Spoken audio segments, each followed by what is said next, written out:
लाड भाऊनी दरेकर भाऊनी हे समजून घेणं गरजेचं आहे. टायमाला कसा वापर केला जातो.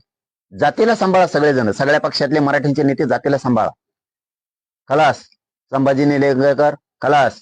खेळ. कित्येक तरी सांगतो रे मी, कित्येक तरी सांगतो. सांगता सांगता जर सुरू केलं ना तर मेळ नाही लागणार. परत ते प्रताप चिखलीकर ते सुद्धा होते आधी वाढवायला भाजप. कुठे गेले हे लोक? सगळे मागं पडले आणि तिसरेच पुढे आले. समरजित घाडगे दुसरेच आणून ठेवले. आधी भाजप वाढायला कोणी नव्हती. सोलापूर जिल्ह्यात कोणी नव्हतं भाजप वाढायला. नगर जिल्ह्यात भाजप वाढायला कोणी नव्हतं. काय प्रयोग केले ते? जो काम करीन. आता आणखीन एक नाव, ते प्रदेशाध्यक्ष काय नाव आहे? चव्हाण. नाव काय त्यांचं? रवींद्र चव्हाण भाऊ.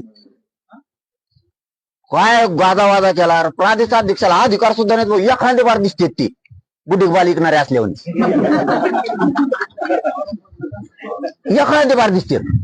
एवढ्या मोठ्या व्यक्तीचं इतकं पाणीपत करणार तुम्ही? इतकं पाणीपत करणार तुम्ही?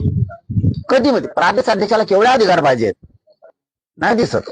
असे कित्येक आहेत बाबा, कित्येक आहेत. सांगली तेच आहेत, साताऱ्यात तेच आहेत.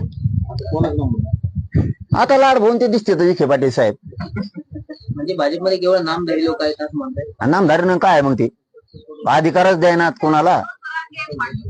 अधिकारच द्यायनात कोणाला राव. विखे पाटील असे म्हणले की 58 लाख नोंदीच्या बाबतीत कोणीतरी जरंगे पाटलाच्या मनामध्ये गैरसमज निर्माण केला. म्हणजे याचा अर्थ काय? 58 लाख झाले.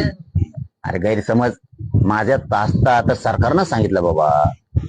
सरकारनंच सांगितलं राव. मी नाही हे केलं. सरकारनंच सांगितलंय ते 58 लाख नोंदी आहेत. मी वाशीलाच विचारलं होतं, तुम्ही 10 लाख असल्या तरी खरं सांगा माझ्या मराठा समाजात. खरंच 57 लाख आहेत का सांगा. तुम्ही 10च म्हणा पण खरं सांगा माझ्या समाजात. ते म्हणले 57 लाख नाहीत, 58 लाख नोंदी. प्रोसिडिंग दिलंय आम्हाला. त्यांनी प्रोसिडिंग दिलंय 58 लाख नोंदीच. काय गैरसमज आहे हे बघा.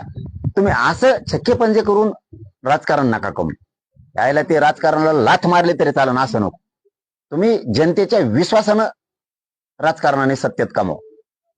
वापर लय दिवस नसतं दादागिरीने. लय दिवस नसतं दादागिरीने चालत. अजिबात नाही चालत. ते आम्हाला घालतात लोकांच्या अंगावर. याला बोला, नारायण राणे साहेबावर बोला, शरद पवार साहेबावर बोला, शिंदे साहेबावर बोला, आमच्यावरच बोला, कुठं ठाकरे साहेबावरच बोला. सत्तेत नाही त्यांच्यावर बोलायला तुम्ही हा ना माझे याचा धंदावर तुमचे. विखे पाटील असे म्हणले की महाविकास आघाडीचं जे सरकार होतं त्याच्यामुळे हा विलंब झाला. त्याच्यात 2.5 वर्ष वाया गेली. 2.5 वर्ष वाया गेले. अरे बाबा, तुम्हाला हे समजतच नाहीये.